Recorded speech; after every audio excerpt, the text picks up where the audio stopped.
Hello दोस्तों, स्वागत है आपका अपने चैनल ट्रेड स्ट्रीक में। कैसे हो आप लोग? उम्मीद करता हूँ अच्छे ही होंगे। और काफ़ी दिनों के बाद टाइम मिला हुआ है और ट्रेड हो गया था थोड़ा जल्दी फिनिश, तो जो वर्क था कर लिया था। अभी टाइम है तो उसका वीडियो बना देते हैं जो पेंडिंग पड़ा हुआ था। और इस सीरीज के जितने भी वीडियोज आएंगे हमारे समरी बुक्स की, वो क्या है, वीकेंड पे ही आएंगी। थर्सडे इवनिंग को आ सकती हैं, नहीं तो फ्राइडे इवनिंग और सैटरडे इवनिंग को ही आएगा वीडियो। इससे क्या है कि आपको नेक्स्ट वीक के लिए कौन सी बुक पढ़नी चाहिए या वीकेंड पे आपको कौन सी बुक देखनी चाहिए, कौन सी पढ़नी चाहिए, इसके लिए आपको एक गाइड और रिकमेंडेशन मिल जाएगा।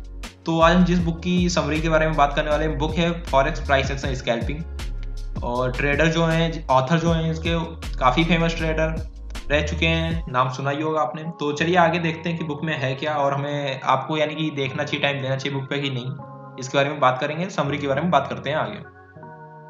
वीडियो अगर अच्छा लगता है तो लाइक कर दीजिए, इससे हमें थोड़ा मोटिवेशन मिलता है कि हाँ और बुक्स की समरी डालें, क्योंकि टाइम लगता है इसमें, है ना। लाइक कमेंट कर दीजिए, जो कुछ डाउट्स आते हैं वो भी आप कर देना, लाइक कमेंट कर देना अपने। बात करते हैं कि बुक में फॉरेक्स के बारे में इन्होंने लिखा हुआ है, तो ऑब्वियस सी बात है जो स्क्रिप्ट ली होगी, करेंसी ली होगी।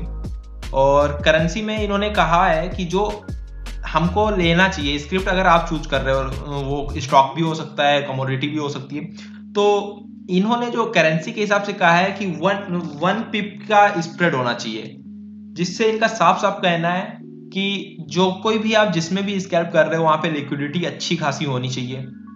ये नहीं होना चाहिए कि स्प्रेड ही काफी बड़ा बड़ा है। तो उसमें क्या है, स्कैल्पिंग हम छोटे से प्रॉफिट और लॉस के लिए तो करते हैं, और उसमें ही अगर आप वो ज्यादा स्प्रेड होगा तो उसी में आपका बहुत ज्यादा चला जाएगा, तो विनिंग स्ट्रेटजी जो होगी उसका भी लूजिंग प्रोपोजिशन ही निकल के आएगा। और फिर ये बात कर रहे हैं टिक चार्ट। टिक चार्ट क्यों इन्होंने यूज किया है, क्योंकि टिक चार्ट जो है टाइम के हिसाब से नहीं चलता है कि 1 मिनट या 2 मिनट, और इन्होंने कहा है बहुत ही जल्दी हमें ट्रेंड पकड़ना है। ये नहीं है कि बड़ा टाइम फ्रेम यूज कर रहे हैं, कम ट्रेड्स आ रही हैं। और दूसरी बात ये होती है कि टिक चार्ट में नॉइज बहुत कम होता है, क्योंकि टिक के हिसाब से वो चलता है, not according to price. Okay. और इन्होंने बात किया है कि जब हम चार्ट यूज करेंगे यहाँ पे, तो उसमें क्या है, एक स्कैल्पर को ये नहीं देखना होता कि 1 घंटे पहले क्या हुआ, 2 घंटे पहले क्या हुआ। कई बार ऐसा होगा कि 1 घंटे पहले क्या हुआ वो भी मायने नहीं रखेगा। जस्ट जो स्ट्रक्चर है हमारा, अगर वो हमको मिल रहा है तो हम ट्रेड करेंगे। जो सेटअप है हमारा, ट्रेंड रिवर्सल और ट्रेंड फॉलोइंग, दोनों तरह के सेटअप्स बताए हैं इन्होंने। और इन्होंने इसके आगे जो स्कैल्पिंग है जब बिजनेस, इसमें क्या बताया इन्होंने कि जो एक स्कैल्पर होता है वो एक बिजनेस की तरह नहीं देखता है, उसको क्या है, हर ट्रेड में प्रॉफिट चाहिए। और दूसरा इन्होंने बताया हुआ कि उसका प्रॉपर प्लान नहीं होता है, लगता तो है उसको प्रॉपर प्लान है बट प्लान नहीं होता है। प्रॉपर प्लान में इन्होंने बताया हुआ है कि कैसे प्रॉपर प्लान हम बना सकते हैं, इसके बारे में हम आगे बात करते हैं। प्रोबेबिलिटी जो प्रिंसिपल है उसमें बात करेंगे। और इन्होंने कहा कि जो दूसरे फील्ड होते हैं उसमें क्या है, इमोशनल नहीं काम करता है आदमी, जो पर्सन काम कर रहा होता है वो सोच के काम करता है, कि ये लॉजिकली सोचता है। बट यहाँ पे क्या होता है कि इमोशनल हम बहुत ज्यादा, क्योंकि हमारे सामने फ्लक्चुएशन हो रहा होता है प्राइस का, तो हम इमोशनली सोचने लगते हैं। और फिर उससे क्या है कि हम अपनी अच्छी खासी जो स्ट्रेटजी होती है बैक स्ट्रेटजी, उसको भी लूजिंग स्ट्रेटजी में ही कन्वर्ट कर देते हैं। टारगेट स्टॉप एंड ऑर्डर्स की बात की है इन्होंने, कि कैसा टारगेट स्टॉप कितना रखना चाहिए, ऑर्डर कितने रखने चाहिए, कैसा होना चाहिए। तो मार्केट ऑर्डर में इन्होंने कहा है कि एंटर करना चाहिए, क्योंकि स्कैल्पर के पास इतना टाइम नहीं होता कि वो लिमिट ऑर्डर बार बार एडजस्ट करे। और कई बार क्या होगा कि मुंह तो आएगा आपके मन का, बट वहां पे लिमिट ऑर्डर अगर आप रखते हो तो मिस हो जाएगा, इसलिए मार्केट ऑर्डर में करो। स्लीपेज होता है तो उसको हम कवर कर सकते हैं, क्योंकि अगर आपको 10 पिप कवर करना है तो 10 पिप ही नहीं जाएगा स्टॉक। अगर आपका सही है जो एनालिसिस है तो 10 पिप से ज्यादा जाएगा, तो स्लीपेज कवर हो सकता है उसमें। टारगेट स्टॉप इन्होंने 1:1 रेशियो रखने की बात की हुई है, कि 1:3 या 1:4 नहीं। तो यहाँ पे करेंसी के बारे में बात की है, तो यहाँ पे इन्होंने बोला है कि 10 पिप का टारगेट होना चाहिए और 10 पिप का स्टॉप होना चाहिए। उसके आगे बात करते हैं प्रोबेबिलिटी प्रिंसिपल की। तो इन्होंने कहा है कि प्रोबेबिलिटी प्रिंसिपल, प्रोबेबिलिटी का गेम होता है ट्रेडिंग। तो यहाँ पे हमको हर ट्रेड में प्रॉफिट नहीं देखना चाहिए। इन्होंने एक एग्जांपल दिया हुआ है यहाँ पे कि एक डाइस गेम होता है, ठीक है, डाइस लेते हैं उसमें, और जिसमें 1 to 7 जो है आपका प्रॉफिट है और 8 to जो 12 है वो आपका लॉस होता है। तो इन्होंने क्या कहा है कि उसमें 9 या 10 आएगा तो क्या आप टेंशन में लाइक स्ट्रेस लोगे कि 9 आ गया 10 आ गया, नहीं, क्योंकि आपको पता है कि 7:5 का आपका चल रहा है यहाँ पे प्रोबेबिलिटी विनिंग की, है ना। तो इन्होंने कहा है कि ट्रेडिंग भी सेम होनी चाहिए, एज होना चाहिए आपका, जो हो सकता है कि यूनिक वे हो आपका, या ये आपका डिसीजन है। कैसा स्ट्रेटजी है, क्या एज है आपका। तो इन्होंने कहा कि अगर एक एज है ना तो वो अपना वैल्यू प्रूव करेगा विद टाइम, अगर नहीं करता है तो एज नहीं है, वो बस आपको लग रहा है कि आपके पास एज है। और इनका कहना है कि scalper is not a participant, okay, scalper is an observer.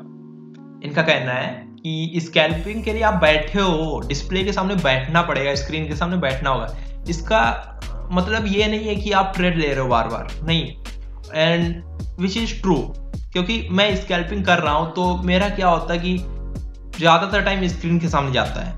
आज का जैसा था, मेरी जो स्कैल्पिंग ट्रेड थी वो 1 मिनट 20 सेकेंड्स की थी, लेकिन उसके पहले मैं बैठा कितना था, 3 घंटे बैठा हुआ था मार्केट में, और अगर नहीं मिलती तो हो सकता उससे भी ज्यादा बैठता। बट जो ट्रेड थी मेरी 1 मिनट 20 सेकेंड्स की थी, क्योंकि एक ही सेटअप पे कर रहा हूँ अभी ज्यादा नहीं स्टार्ट किया हुआ मैंने, बट एक ही सेटअप पे कर रहा हूँ, क्योंकि बीच में छोड़ दिया था स्कैल्पिंग थोड़े दिन के लिए। तो ये सारी बातें इन्होंने बताई हुई है। फिर इसके सामने इन्होंने एंट्री की बात की है। तो हाँ, जो प्लान रह गया था कि जो ट्रेडिंग प्लान होता है वो क्या होता है, तो इनका कहना है कि प्लान लोगों को लगता है उनके पास है, बट सही प्लान वो होता है जिसमें कंडीशन होती है कब ट्रेड में एंट्री लेनी चाहिए, कितना टारगेट होना चाहिए, और रनिंग ट्रेड से निकलना कब है। लाइक जो इमरजेंसी एग्जिट होता है, एसएल और टारगेट तो है ही आपका, इमरजेंसी एग्जिट भी होना चाहिए आपके पास, और कब आप एसएल को कम ज्यादा कर सकते हो, ट्रेड कर सकते हो, ये सारी चीजों के बारे में बात की है इन्होंने। उसके बाद में सेटअप पे चलते हैं, जो इन्होंने ट्रेड एंट्रीज बताई हुई है। इसमें इन्होंने कहा है कि कंजर्वेटिव प्लेयर जो होते हैं जरूरी नहीं कि वही सक्सेसफुल हो, कई कंजर्वेटिव भी लूजर्स होंगे और कई एग्रेसिव जो प्लेयर्स होंगे वो भी विनर होंगे। तो इन्होंने बात की है double doji, first break, second break, block break, इनके बारे में आगे बात करते हैं।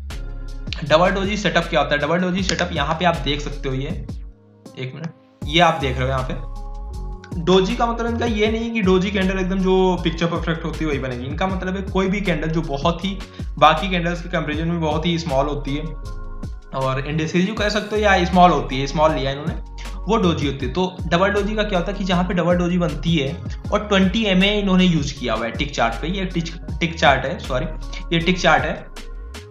तो यहाँ पे इन्होंने क्या है, डबल डोजी, ये आप यहाँ पे देख सकते हो कि कैंडल्स जो बनी हुई है काफी स्मॉल है, ये डोजी कंसिडर की इन्होंने 2, ठीक है। और उसका जैसे ही ब्रेक होता है 20 MA के पास में पुल बैक, पहले कंसोलिडेट हो रहा था प्राइस, उसके बाद में आता है पुल बैक पे जो है 20 MA से होता है, ब्रेक हुआ, यहाँ पे एंट्री होगी, 10 पिप का एसएल होगा, 10 पिप का टारगेट होगा। यहाँ पे आप देख सकते हो ये डोजी इन्होंने कंसीडर की है, ब्रेक होता है 10 पिप एसएल, 10 पिप टारगेट, ओके। सेम पिक्चर यार ये। सेकेंड हम देखते हैं, ये है फर्स्ट ब्रेक, ओके। तो फर्स्ट ब्रेक का क्या इन्होंने किया है, फर्स्ट ब्रेक की कंडीशंस होती हैं कुछ, कि जो ट्रेंड होना चाहिए, डबल डोजी में कंफर्मेशन देखिए आप, जहां पे कंफर्मेशन ज्यादा होते हैं वो हम ज्यादातर यूनिवर्सल सेटअप हो जाता है, जितने ज्यादा कंफर्मेशन। डबल डोजी में 2 होनी चाहिए डोजी, है ना, तो इसमें ज्यादा कंडीशंस नहीं थी। 20 MA पे डबल डोजी है, ट्रेंड की डायरेक्शन में ब्रेक है, ट्रेड लेना है, ओके।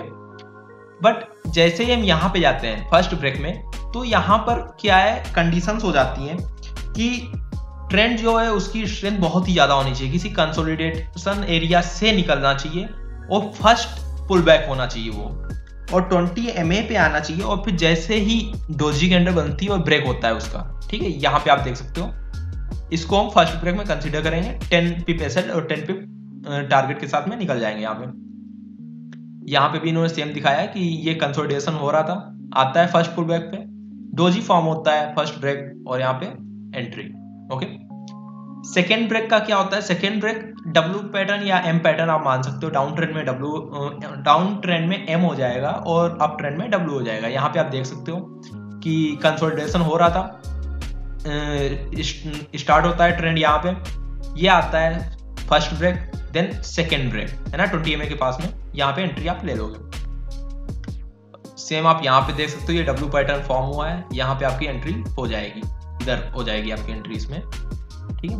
उसके बाद में आप बात करते हैं, इन्होंने बताया ब्लॉक ब्रेक के बारे में, है ना, आपने स्टार्टिंग में देखी हुई होंगी जो स्ट्रेटजी वहां पे थी। तो ब्लॉक ब्रेक में क्या था कि ट्रेंड की डायरेक्शन में ब्लॉक में आता है प्राइस काफी टाइम तक, जो डब्ल्यू या एम से भी ज्यादा, कंसोलिडेशन आप मान सकते हो बहुत ही छोटे टाइम के लिए। तो उसमें क्या होता है कि जैसे ही ब्रेक होगा MA के साथ में, एक ब्लॉक ब्रेक है, इसके आगे हम रेंज ब्रेक की बात करेंगे। इसमें डिफरेंस क्या है अभी बताते हैं आपको।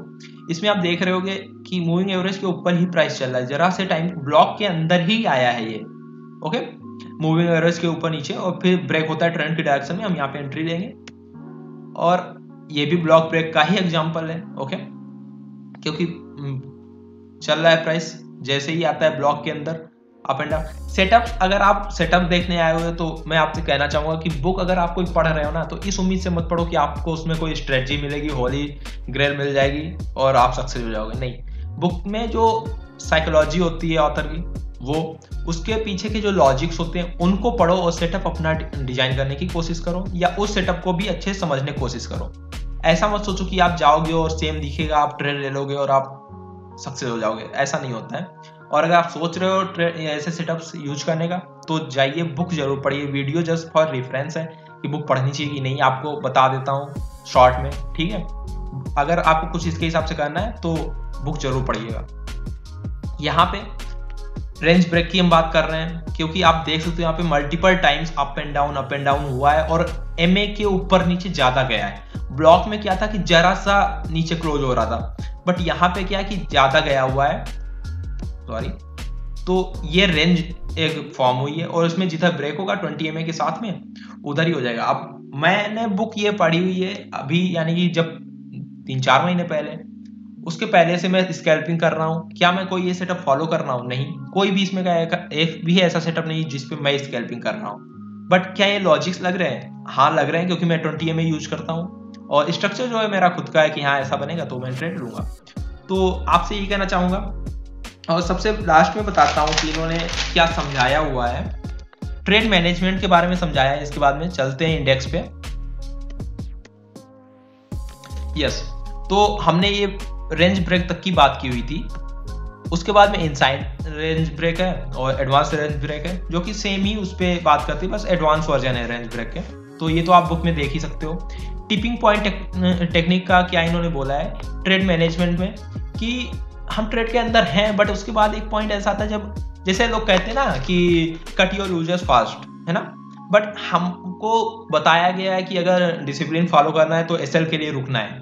बट इन्होंने कहा है कि एक पॉइंट ले सकते हैं हम, टिपिंग पॉइंट जिसको हम कहते हैं, और वो जैसे ही क्रॉस होगा हम एग्जिट कर देंगे।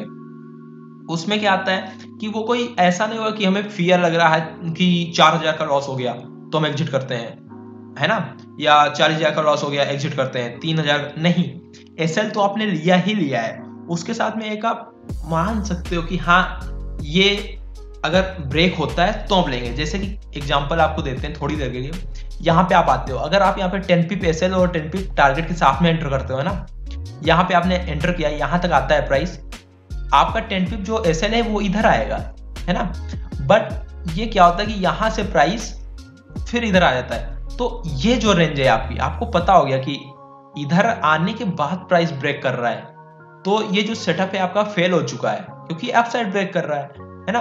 तो ये टिपिंग पॉइंट आप ले सकते हो। तो इन्होंने कहा जो टिपिंग पॉइंट होना चाहिए वो कभी भी ग्रीड या फियर या आपके इमोशंस से नहीं होना चाहिए। चार्ट पे एक पॉइंट होना चाहिए जो एंटर करने से पहले ही आपको पता होना चाहिए कि हम एंटर तो कर रहे हैं 10 एसएल के साथ में 10 पिप, बट अगर यहाँ से स्ट्रॉन्ग रिजेक्शन मिलता है हमको और फिर ऊपर जाता है तो हम एग्जिट कर सकते हैं, या इन ट्रेड है, ओके, इनसाइड ट्रेड है। कई बार मेरा भी यही होता है कि लाइक ब्रेक इवन पे कर निकाल देता हूँ ट्रेड, या ट्रेड कर देता हूँ ये सर। क्यों? क्योंकि कभी कभी स्ट्रॉन्ग रिजेक्शंस आते हैं, जैसे कि आप यहाँ पे देख सकते हो, ऐसी कैंडल अगर यहाँ पे फॉर्म होती है तो इसका मतलब है कि अभी नहीं जाना है इसको नीचे, और स्कैल्पर के लिए टाइम बहुत इंपॉर्टेंट होता है, तो उसको तुरंत निकल जाना चाहिए। उसके बाद में इन्होंने अनफेवरेबल कंडीशंस की बात की है, क्योंकि जैसा कि मैंने आपको बताया स्कैल्पर के लिए जरा सा भी जो पॉइंट्स होते हैं ना, कि राउंड नंबर तो बहुत ही बड़ी चीज होती है, मूविंग एवरेज बड़ी चीज होती है, छोटे छोटे जो नॉइस भी काफी काम कर सकते हैं उसके लिए, उसके ट्रेड को लॉस में पहुंचाने के लिए, अच्छे खासे ट्रेड को। तो इसीलिए हमें बहुत ही क्लियर पाथ चाहिए होता है कि एकदम से भाग जाए स्टॉक, है ना। तो इन्होंने कहा कि उस पर काफी ध्यान देना चाहिए अनफेवरेबल कंडीशन, कि ऐसा तो नहीं है कोई रेजिस्टेंस पास में पड़ रहा है, छोटा मोटा एकदम क्लियर होना चाहिए रास्ता। अकाउंट मैनेजमेंट में इन्होंने बात की है कि हमें रिस्क मैनेजमेंट जिसको हम कह सकते हैं कितना होना चाहिए, तो इन्होंने यहाँ पे बताया है कि 2%, जो इनका 2% मॉडल है, कि 2% हमें रिस्क लेना चाहिए अपनी कैपिटल का, जो कि 10 पिप होगा, ओके, इसको लिए आपको अगर आप सबको समझना है कैसे, तो रिस्क मैनेजमेंट का वीडियो आपको इधर ऊपर दिख जाएगा, वहां पे अच्छे से इसमें इसके बारे में मैंने बताया हुआ है, जिसको आप किसी भी स्ट्रेटजी में यूज कर सकते हो। और दूसरी चीज इन्होंने समझाया हुआ है कि अगर 5 पिप पर डे भी आप कवर कर रहे हो, ओके, तब भी आप अपने अकाउंट को 10 गुना 20 गुना बढ़ा सकते हो with in a year. Okay, 200 इन्होंने इसमें बताया 232 डेज में, जो जिस हिसाब से लॉजिक इन्होंने बुक में बताया उसके हिसाब 232 डेज में 10 गुना आप कर सकते हो अपने अकाउंट को। और जो रियल स्टार्टिंग का मनी होगा आपका, उसको तो 100 गुना हो चुका होगा। लाइक एक से जब अगर आप 10,000 से स्टार्ट करते हो 20,000 पहुंचता है, तो ये डबल हुआ। बट जब 40,000 हो जाएगा तो 2 फोल्ड हुआ ना, और रियल मनी का कितना हो गया, 4 गुना। तो ऐसे ही इन्होंने कहा कि 100 टाइम्स आप बढ़ा सकते हो अपने मनी को, even if you capture only 5 पिप्स। Okay, तो इन्होंने कहा कि कंसिस्टेंसी पे ध्यान देना चाहिए, ट्रेडर को एक्यूरेसी पे ध्यान देना चाहिए, ना कि हर उसमें प्रॉफिट लेना है हमको, ऐसा नहीं होना चाहिए।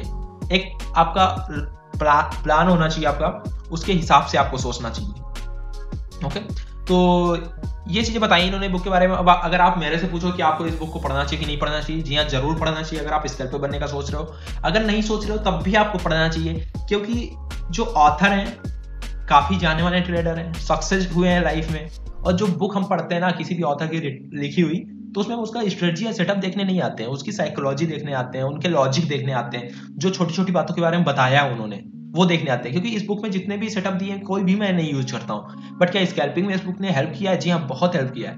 तो बुक जरूर पढ़िएगा, जाइए। और अगर वीडियो अच्छा लगा है लाइक कर दीजिए, कमेंट में बता दीजिए अगर आपको कोई कंफ्यूजन रह गई है, और अगर आप चाहते हो इनमें से किसी पॉइंट पे हमें वीडियो बनाना चाहिए, लाइक कोई भी सेटअप या एनीथिंग, तो कमेंट कर दीजिए, शेयर कर दीजिए दोस्तों के साथ में अगर जिनको स्कैल्पिंग में इंटरेस्ट है।